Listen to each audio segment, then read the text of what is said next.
8년간의 광야 생활을 마치고 가나안에 들어가기 직전에 가나안에 들어가게 된 이후에 그들이 특별히 유념해야 할 일들 중에서 가나안 족속과 관련된 부분을 이제 하나님께서 알려주고 계신 부분입니다. 그 첫 번째 사업으로 하나님께서 언급하신 내용은 무엇이냐?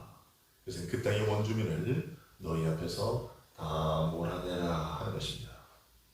52절의 말씀인데요. 52절을 보면 51절부터 보면요. 이렇게 하고 계시죠. 이스라엘 자손에게 말하여 그들에게 이르라. 너희가 요단강을 건너 가나안 땅에 들어가거든. 가나안에 들어가면 제일 먼저 해야 될 일이 뭐냐?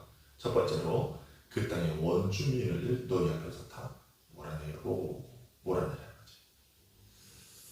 여기에서는 단순히 가나안 원주민을 가나안 땅에 거주하지 못하게 쫓아내라는 말 정도로 이렇게 들리는데요. 하지만 신명기 7장에서는 오늘 본문에 몰아내라는 말이 담고 있는 의미가 그것 이상의 더 강력한 의미라는 것을 보게 됩니다. 신명기 7장 16절에서 모세는 내 하나님 여호와께서 내게 넘겨주신 모든 민족을 내 눈이 긍휼히 여기지 말고 진멸하며 라고 하나님의 명령을 전달합니다. 그러니까 오늘 본문에 몰아내라 라고 하는 말은 단순히 이 땅에서 살지 못하도록 쫓아내라 하는 그런 정도의 의미를 더 넘어서서 가나안 족속의 생명을 살려두지 말라는 의미인 것입니다. 우리 신자들의 전도를 받고 교회에 발걸음을 내디게 되어서 신앙생활을 시작하려고 하다가 중도에 포기하는 사람들 중에는요, 바로 이런 부분이 마음에 걸려서 포기하는 사람들이 꽤 있습니다. 그리고 아직까지 여전히 교회 안에서 포기하지 않고 신앙생활을 하고 또 오랫동안 하고 있기는 하지만 이 부분, 오늘 이 부분, 가나안 족속들을 하나님께서 진멸하라고 하신 부분. 그런데 그게 어른들뿐만 아니라 우리가 신명기에 가보면 어린아이들까지, 짐승들까지도 전부 다 죽이라고 하나님께서 말씀하시거든요. 그 어린아이들까지도 죽이라고 하는 그 부분. 아니, 하나님이 왜 이렇게까지 잔인하게? 라는 이런 생각을 이게 가가지면서 그거를 잘 이해하지 못하시는 분들, 그분들이 계세요. 그럼 왜 그렇게 이런 부분들을 어려워할까? 그 이유는 하나님의 이 명령이 갖고 있는 영적인 의미를 잘 알지 못하기 때문인 것이죠. 그러면 이 부분이 갖고 있는 영적인 의미란 도대체 무엇인가? 그것은 우리 기독교 신앙에 있어서 가장 중요한 부분으로서 오늘 본문 52장 하반절에 있는 내용이에요. 그러니까 오늘 본문 52절 앞에 보면 이제 중간부터 보면 그 제일 처음에 보면 그 땅의 원주민을 너희 앞에서 다 몰아내라. 그런데 몰아내고 라고 얘기를 하고 그 다음에 우상을 깨뜨리라 라고 얘기를 하는데요. 이것이 별개인 것 같지만 사실은 별개가 아니고요. 하나로 연결이 되어 있어요. 52절 하반절에 보면 그 새긴 석상과 부어 만든 우상을 다 깨뜨리며 산당을 다 헐고 라고 되어 있죠. 이 말씀을 보면 일단 가나안 족속들은 우상을 섬기고 있었다는 것을 알게 되죠. 그러면 여러분 우상이라는 것이 뭡니까? 원래 우상이라는 것은 사전적 의미는 나무나 돌이나 쇠붙이나 흙이나 이런 것들로 만든 조각을 가리키는 말이 우상이잖아요. 그런데 성경에서 말하는 우상은 단순한 조각품이 아닌 것이죠. 그것을 넘어서 단순한 예술작품과 같은 그런 조각상이 아니라 종교적으로 숭배하고자 하는 그런 마음을 가지고 만든 조각품, 그것을 성경은 우상이라고 얘기를 하는 거죠. 우리나라로 치자면 동네 어디마다 있었던 예전에 지금은 다 많이 거의 없어졌고 미석촌이나 이렇게 가야 뭐 볼 수 있는 천하대장군이나 지하여장군 나무 같은 거 깎아가지고 가수고 이렇게 생기고 그런 거 있잖아요. 그런 거 뭐 아니면 또 동네 한가운데 자리 잡고 있는 뭐 오래된 고목도 그 자체로 우상의 역할을 하곤 했습니다. 이런 식의 것들은 가나안에도 있었다 하는 것입니다. 성경에 나오는 가나안 족속들이 섬기던 우상에는요, 대표적으로 바알과 아세라라고 하는 것이 있었습니다. 가나안 족속들은 바알을 하늘의 주인으로 여겼어요.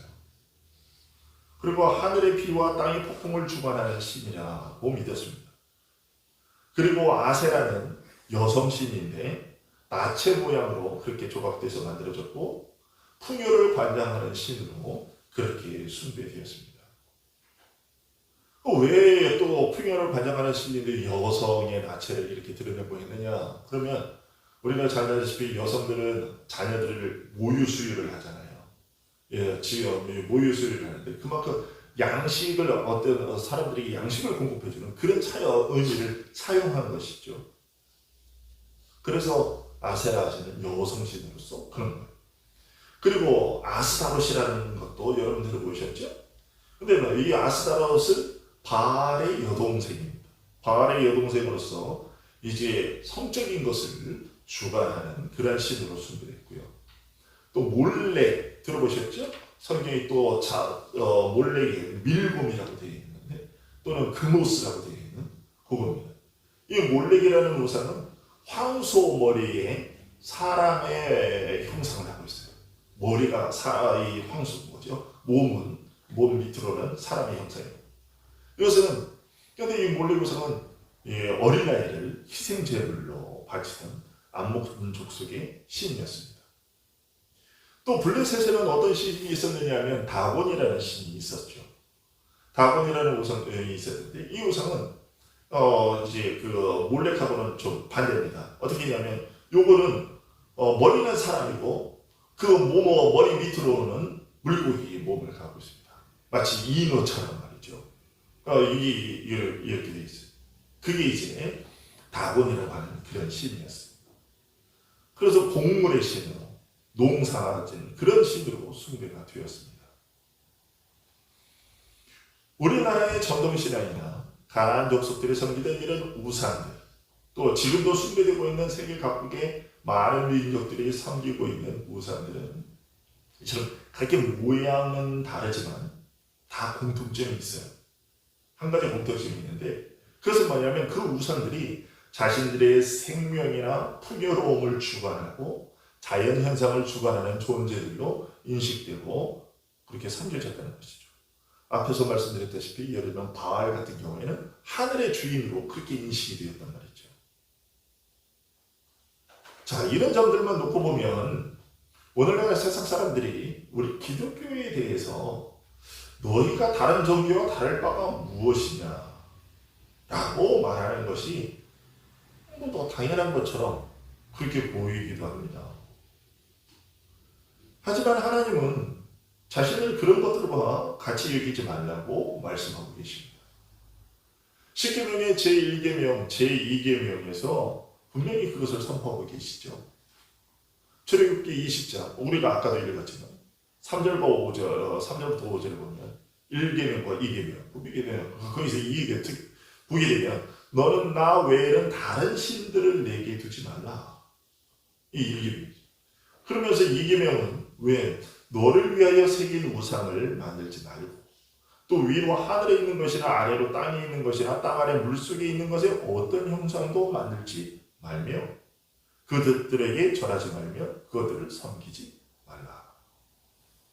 그러면 왜 하나님께서는 다른 신들을 우상이라고 그렇게 말씀하시면서 그것들을 섬기지 말라고 하시는가?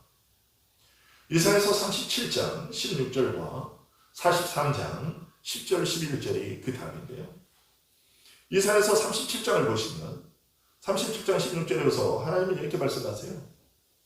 그룹 사이에 계신 이스라엘 하나님 만군의 여호와여, 주는 천하 만국의 유일하신 하나님이시다. 주께서 천지를 만드셨나이다. 천하만국에 오직 여호와만이 하나님이시라는 거예요. 이 세상의 신은 여호와 하나님 한 분밖에 안 계시기 때문에 다른 것들은 아니라는 것이죠. 그 다음에 또 이사야 43장 10절 11절은 나 여호와가 말하노라. 너희는 나의 증인 나의 종으로 택함을 입었나니 이는 너희가 나를 알고 믿으며 내가 그인 줄 깨닫게 하리 함이라. 나의 전에 지음을 받은 신이 없느니라. 나의 후에도 없으리라. 나 곧 나는 여호와라. 나 외에 구원자가 없느니라. 여호와 하나님 이전에도 어떤 다른 신이 존재하지 않았고 여호와 하나님 이후에 또 어떤 다른 신이 존재하지 않았고 오직 여호와 하나님만 영원부터 영원까지 계신다라는 것입니다. 그러니 세상 모든 나라 모든 민족이 섬기는 온갖 신들은 다 진짜 신이 아니고 오직 여호와 하나님만이 세상을 창조하신 유일하시고 참된 신이시기 때문에 그러니까 다른 것들은 섬기지 말라고 하시는 거죠. 그런데 세상 사람들은 뭐라고 얘기하나요? 이렇게 얘기하잖아요. 아니 그거는 당신네 기독교인들만 그렇게 생각하는 건 아니야. 당신들이 믿는 하나님이 세상을 창조하셨다고 믿고 있지만 우리 역시 우리가 섬기고 있는 신이 세상을 창조했다고 믿어. 예를 들면 아까 바알 우상 같이요.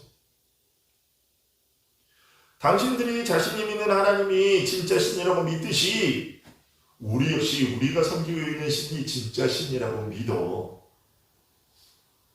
서로가 진짜라고 우기면 눈에 보이지도 않는데 도대체 그걸 어떻게 증명할 수가 있겠어? 그 믿고 있는 신에 대한 그 내용들, 신화적인 내용들을 보면 당신네나 우리네나 별반 크게 다를 바가 없지 않냐? 그런 것을 보면 섬기는 신의 이름만 다를 뿐 어쩌면 당신과 우리가 섬기는 신은 하나일지도 몰라. 같은 신일지도 몰라. 당신들 편에서는 그 신을 하나님이라고 부르는 것이고 우리 편에서 보면 그게 부처인 것이고 또 저 사람들 편에서 보면 그 신이 알라인 거야. 그런 건 아니겠어? 그러니 서로가 믿는 신을 존중하면서 당신들은 당신들이 믿는 그 하나님을 섬기고 우리는 우리가 섬기는 신을 섬기면서 서로를 인정하자. 그렇게 하면 이름은 다르지만 신을 섬긴다는 입장에서 모두가 한 마음으로 통합해서 일을 할 수도 있지 않겠어? 우리가 서로 나쁜 일을 하자는 건 아니잖아. 당신네 신도 우리에게 도덕적으로 잘 착하게 살라고 얘기하고 우리가 믿고 있는 신도 우리에게 그렇게 얘기를 해. 뭐가 다른데 도대체? 서로 간에 그러니까 각자의 신들을 인정하고 그렇게 해주면 그것이 진짜 종교인이 아니겠어? 이것이 세상 사람들의 생각이고 다른 종교를 가진 사람들의 생각인데 이런 사상을 가리켜서 우리가 종교다원주의라고 부르지요. 그리고 기독교 계통 중에서 기독교 측에서 이런 생각을 가지고 만들어진 것이 세계교회협의회, 여러분들 영어 약자로 하게 되면 WCC라고 합니다. 교회 일치운동, 영어로는 에큐메니컬 운동이라고 하는 것입니다. 세상 사람들은요 이런 생각을 참 좋아하고 칭찬하면서 박수를 보냅니다. 하지만 성경은 이런 생각이야말로 하나님을 모독하는 것이며 하나님을 노엽게 할 것이라고 말합니다. 우리가 사도행전 17장 16절에서 34절을 보여서 거기에 나와 있는 바울 사도의 설교가 바로 이런 종교다원주의, 이런 생각, 제가 지금까지 말씀드렸던 세상 사람들의 생각, 그런 문제를 다루고 있는 거예요. 사도 바울은 그리스의 아테네 지역을 방문했을 때 그리스 철학자들을 만나게 됐습니다. 그리스 철학자들은 크게 그리스는 원래 옛날 고대 때부터 이제 철학으로 유명했잖아요. 근데 이 그리스 철학에는 크게 두 파로 나눠져 있어요. 사도행전 17장에도 나와 있는데 에피쿠로스 학파와 그 다음에 스토아 학파라는 이 두 파로 나눠져 있습니다. 에피쿠로스 학파는 철학을 행복 추구의 수단으로 생각을 했어요. 그 에피쿠로스 학파가 생각하는 행복이란 어떤 것이냐면 일종의 정신적인 쾌락인데 언제 어떤 때에도 마음이 어지럽혀지지 않는 평정심을 유지하는 상태, 그 상태를 이제 행복으로 보고 그것이 진짜 가치 있는 쾌락이라고 이렇게 보고 그것을 추구하는, 그런 쾌락을 추구하는 거죠. 뭐 이게 말하자면 조금 어떤 내용에서는 불교의 그 해탈? 뭐 그거하고 좀 비슷한 생각인 겁니다. 어떤 상태에서도 마음이 흔들리지 않는 평정심, 평온함을 유지하는 그런 마음의 상태를 갖고 있는 것. 그것이 이제 고급한 쾌락이고 그것을 추구하는 것이죠. 근데 반면에 스토아 학파라고 하는 사도행전 17장 18절에 나오는 이 스토아 학파는 외적인 권위나 세속적인 것을 거부하고 금욕과 극기를 중요하게 여기는. 그러니까 에피쿠로스는 쾌락. 근데 그 쾌락이 육체적 감각적인 그런 쾌락보다 정신적인 쾌락이죠. 근데 거기는 에피쿠로스는 쾌락. 그런데 스토아는 금욕. 이렇게 얘기해요. 그리고 이 스토아 학파는요, 유물론적인 공산주의 사상의 근간이 되는 유물론적 사상, 이런 것들도 포함하고 있는데, 어떤 거냐면, 이 세계, 이 우주에 존재하는 모든 것들은 다 물체고, 심지어 신조차 인간이나 이런 다른 어떤 것을 둘러싸고 있는 자연과 마찬가지로 어떤 물체로 이루어졌다고 생각을 했어요.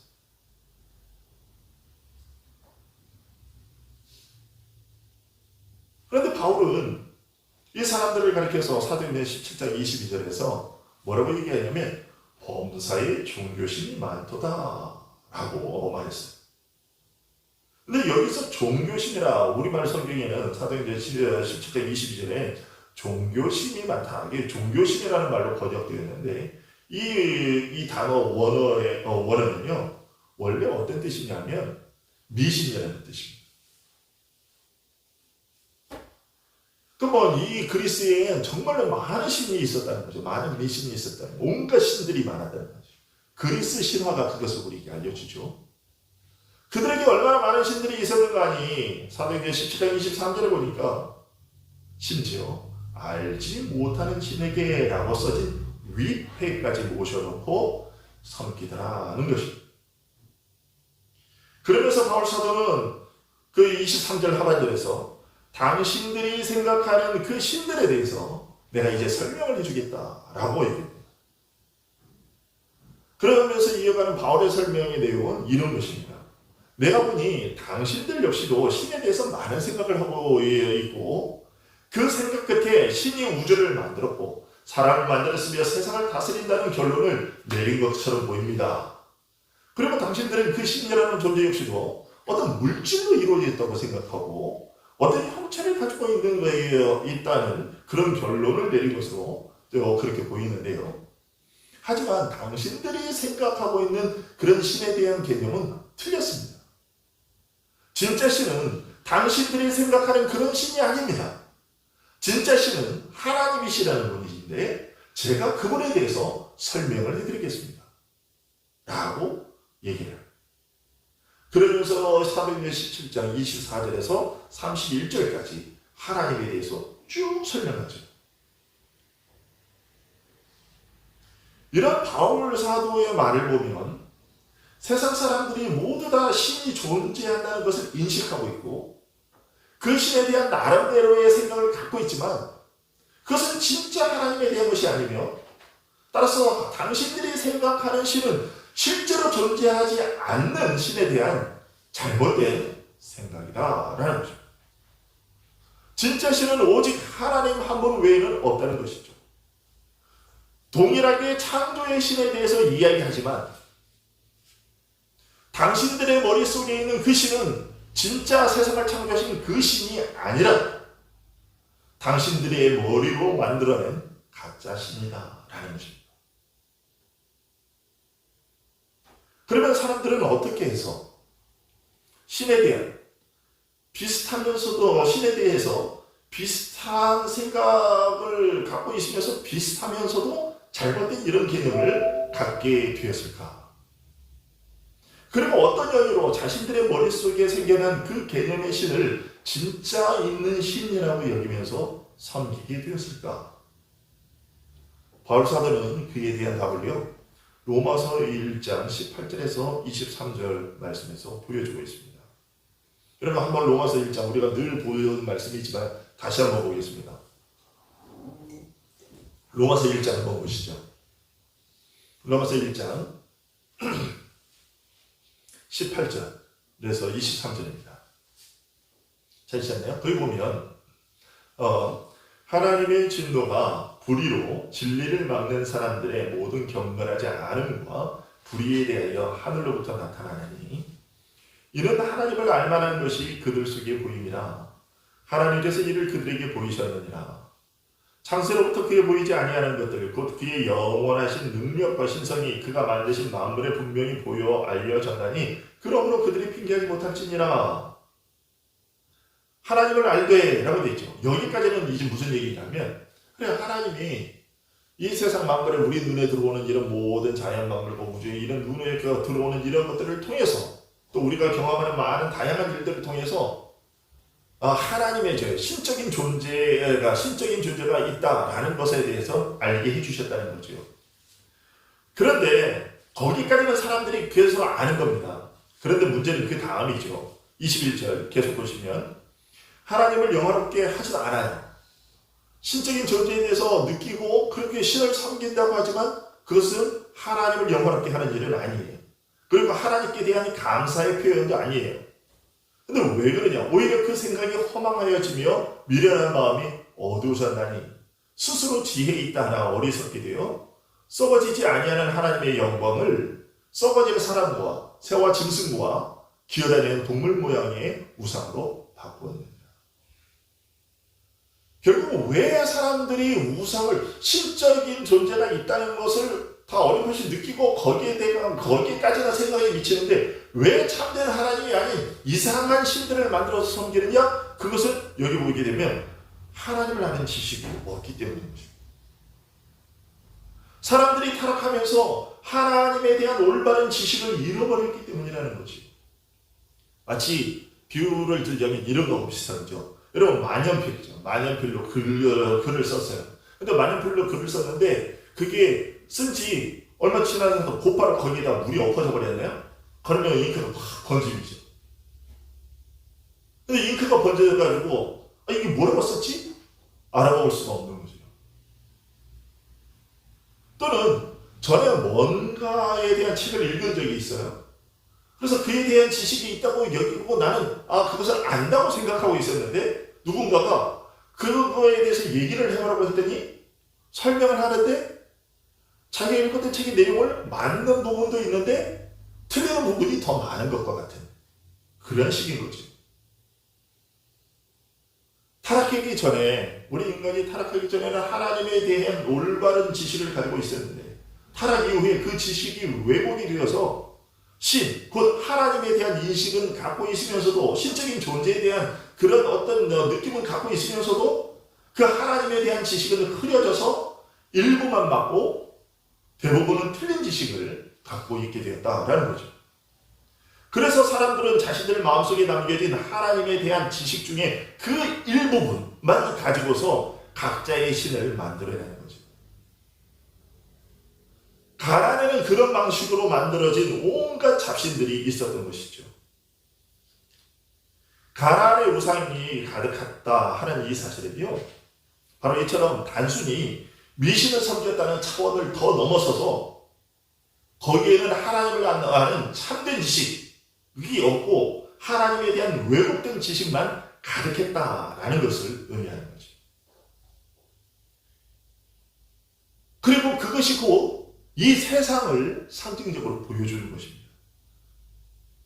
즉 그리스나 가나안만 하나님에 대한 그릇된 지식으로 넘쳐났던 것이 아니라 이 세상은 모두가 하나님에 대한 잘못된 인식으로 넘쳐나고 있다라는 것을 보여주는 얘기라는 겁니다. 그리고 하나님에 대한 잘못된 지식으로 말미암아 그분의 뜻과 어긋난 삶을 살게 되는 죄를 짓는 삶을 살게 되는 것이죠.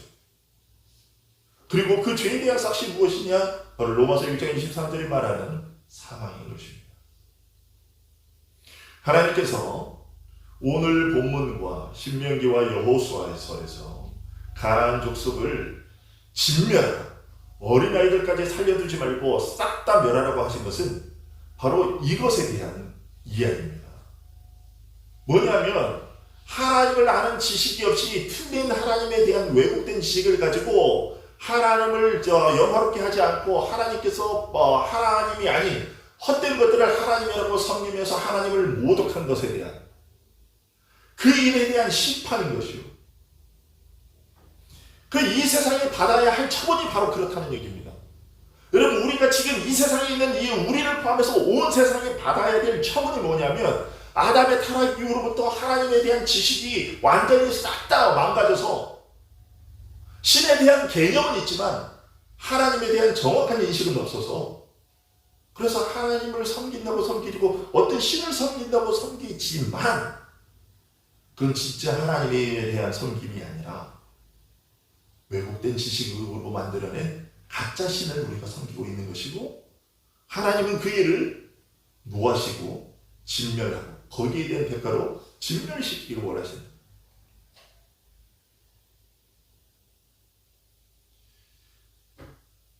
그것이 이제 가나안 땅이 보여주는 거예요. 가나안 땅에 죄악이 넘쳐났다, 우상이 넘쳐났다라는 얘기는 바로 그것을 의미합니다. 그러나 하나님은 그들 중에 일부를 불쌍히 여기셔서 이렇게 이 세상 중에 온통 다 하나님에 대해서 일그러진 그런 지식을 갖고 있어서 마땅히 다 노아 홍수 때처럼 진멸되어야 마땅함에도 불구하고 그 중에 일부를 불쌍히 여기시고 구원하기로 작정하셨는데 그 구원을 얻는 대상을 상징적으로 보여주는 것이 이스라엘이었습니다. 하나님은 다른 사람들과 동일하게 하나님을 알지 못하고 우상을 섬기던 갈대아의 우르에서 살고 있었던 아브라함이라는 이 사람. 아브라함도 우상을 만들던 사람이었어요. 우상을 조각해서 팔던 우상 숭배자입니다. 그런데 이 아브라함을 하나님께서 택하신 거예요. 그래서 그에게 아브라함에게 하나님을 아는 지식을 주셨어요. 믿음을 주시고 그리고 그 지식으로 말미암아 하나님을 섬기는 자가 되었죠. 그리고 그의 후손들에게도 하나님을 아는 지식을 특별히 허락하셨습니다. 도대체 이스라엘이 뭐가 잘나서 그런 것이냐? 뭐 잘난 것이 있어서 그런가? 아닙니다. 신명기 7장 7절에서 보세요. 이스라엘 백성들이 그렇게 얘기하죠. 여호와께서 너희를 기뻐하시고 너희를 택하시면서 여호와께서 너희를 택하시고 한 거예요. 너희들에게 하나님을 아는 특별한 너희들에게만 하나님을 아는 특별한 지식을 주신 그 이유가 무엇이냐? 너희가 다른 민족보다 수요가 많기 때문이 아니니라. 그럼 너희가에게 뭔가 잘난 것이 있어서가 아니라 하는 의미죠. 너희는 오히려 모든 민족 중에서 가장 적으니라. 너희는 가장 보잘것없는 자들이기 때문에 택했다라고 한. 왜요? 왜 가장 보잘것없는 자를 택하신 거죠? 하나님의 구원이 오직 그분의 은혜 베푸심으로만 이루어진다는 것을 보여주시기 위해서. 이처럼 하나님께서 가나안을 진멸하라고 하시고 그들을 싹 다 몰아내고 이스라엘 백성으로 하여금 거기에 머물게 하신 것은 장차 이 세상이 어떻게 될 것이냐면 지금 이 세상은 무엇으로 가득 찬 세상이라고요? 하나님을 알지 못하는 하나님에 대한 그릇된 인식으로 잘못된 지식으로 가득 넘쳐나는 그러한 가나안과 같은 곳이 이 세상이에요. 그런데 이 세상에 살고 있는 우리가 다 어떻게 되어야 되는 것이냐? 우리 다 진멸되어 마땅히 없어져야 되는데 그들 중에 하나님께서 이스라엘처럼 특별히 선택받은 자들이 있는데 바로 우리들인 것이죠. 우리들에게 하나님을 아는 지식을 주신 거예요. 무엇을 통해서? 이 말씀을 통해서. 이 말씀을 통해서 하나님을 아는 지식을 우리에게 주시고 이 말씀이 사실이라는 것을 우리들에게 믿게 하셔서 그래서 하나님을 제대로 섬기게 진짜 하나님을 섬기도록 만들어 주신 것이죠. 그래서 예수 그리스도께서 장차 이 땅에 재림하실 때면 이 세상은 이렇게 하나님에 대해서 왜곡된 지식으로 하나님을 노력했던 자들은 싹 다 없어질 것이고 가난에서 쫓겨 쫓김을 받고 진멸됐던 것처럼 그런 사람들은 싹 다 없어질 것이고 오직 그 땅에는 어떤 사람만 남아요? 하나님을 대한 참된 지식을 갖고 있는 사람만, 참된 믿음을 갖고 있는 사람만 그 나라에서 살게 된다는 것이죠. 그것을 보여주는 사건이 그 내용이 바로 오늘 본문의 내용입니다. 가나안 족속을 다 진멸하라, 쫓아내라. 하나님께서 다스리는 하나님의 나라에는요, 왜곡된 지식, 하나님을 알지 못하는 그런 잘못된 인식으로 하나님을 섬기는 일이 없게 될 것입니다. 거기에는 오직 하나님에 대한 참된 지식을 갖고 있는 자들만 그 땅에서 거하게 될 것이라는 것을 하나님께서 이 사실을 통해서 우리에게 알려주시는 것이죠.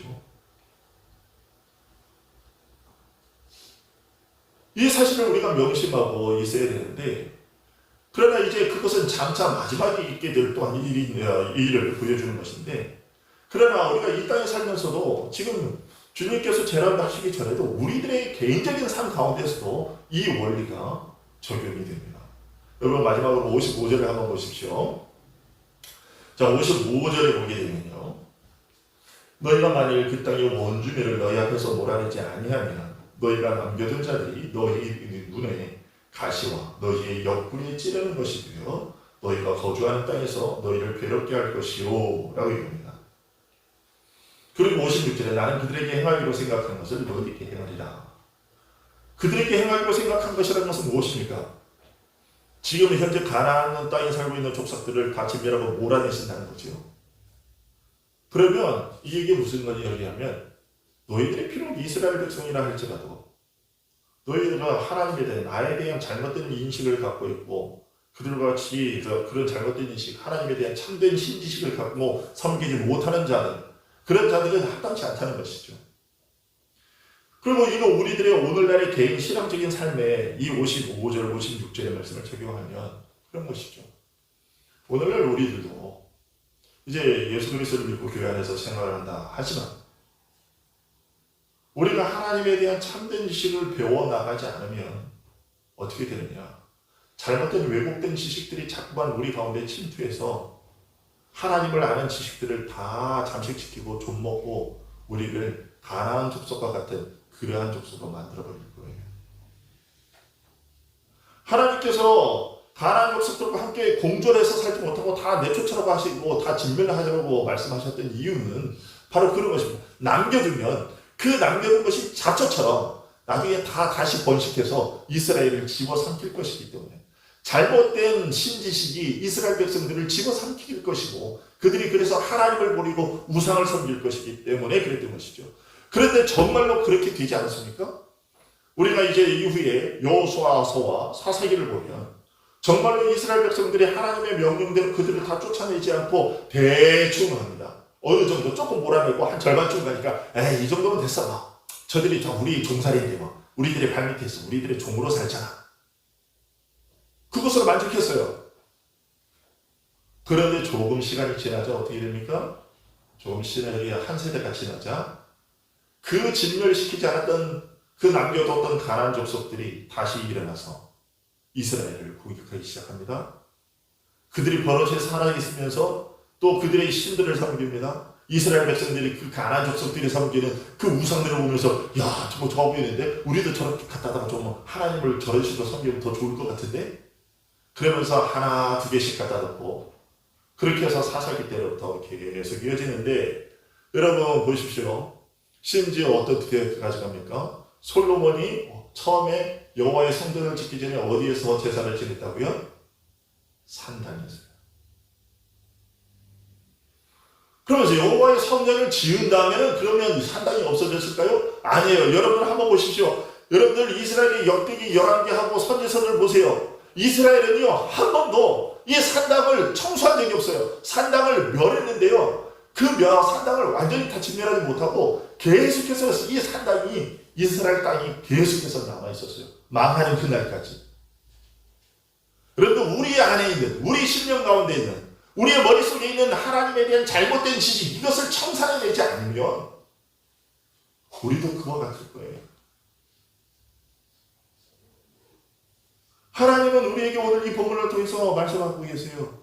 너희들 머릿속에 있는 잘못된 신개념을 싹 다 지워라. 그래서 우리에게 이 말씀을 주신 거거든요. 왜냐하면 이 말씀을 안 주셨으면 우리는 다른 사람들처럼 우리 멋대로 하나님을 상상했을 것이거든요. 그런데 하나님이 우리로 하여금 너희들 멋대로 생각하면 안 돼. 나는 이런 분이야. 라고 하나님께서 자신에 대해서 정확하게 알려주시려고 이 말씀을 주신 거거든요. 그런데 많은 성도들이 이것을 배우지 않아요. 그러니까 이것을 배우지 않으니까 하나님을 섬기는데 미신처럼 섬겨요. 자기 신들이 섬겼던 가나안 족속들의 것들을 하고 이스라엘이 나중에 가나안 족속의 우상들을 짬뽕으로 뒤섞어가지고 하나님을 섬기듯이 하나님을 섬기는데 우리나라의 전통인 미신적인 이 무속신앙하고 같이 뒤섞어가지고 하나님을 섬긴단 말이죠. 왜 우리들의 신앙에 진척이 없느냐? 바로 그런 이유입니다. 왜 하나님께서 우리에게 진노하시느냐? 바로 그런 이유 때문이에요. 우리가 안다고 해서 다 그렇게 살 수 있는 것은 아니지만 적어도 하나님에 대한 일그러진 생각을 갖고 있어서는 안 된다는 거죠. 그것을 남겨두면 그 잘못된 생각이 우리들의 영혼을 좀먹고 잠식해서 우리들을 하나님의 진노 아래 머물게 만드는 그런 참혹한 일을 발생하게 만드는 거예요. 여러분 기억하십시오. 오늘 하나님께서 가나안 족속을 멸하라고 하신 그 이유는 다른 이유가 아니었어요. 우상 때문이었고 그 우상이라는 것은 결국 하나님을 아는 그 참된 신지식이 없었기 때문이에요. 우리가 왜 하나님을 제대로 못 섬기려고 이렇게 되느냐? 하나님을 아는 참된 신지식이 없어서 그렇습니다. 그래서 명심하시고 우리가 하나님에 대해서 올바른 생각을 갖기 위해서는 그래서 말씀을 잘 배워야 돼요. 여러분들이 대충 그냥 들은 풍월로 사람들이 뭐 얘기하는 그런 여러분들이 알고 있었던 그런 들은 풍월이 아니라 하나님께서 이 말씀을 통해서 명하신 바대로 우리가 섬기게 되는 것이죠. 이렇게 하나님을 섬김으로 말미암아 복된 우리들이 되시기를 간절히 소원합니다. 기도하겠습니다.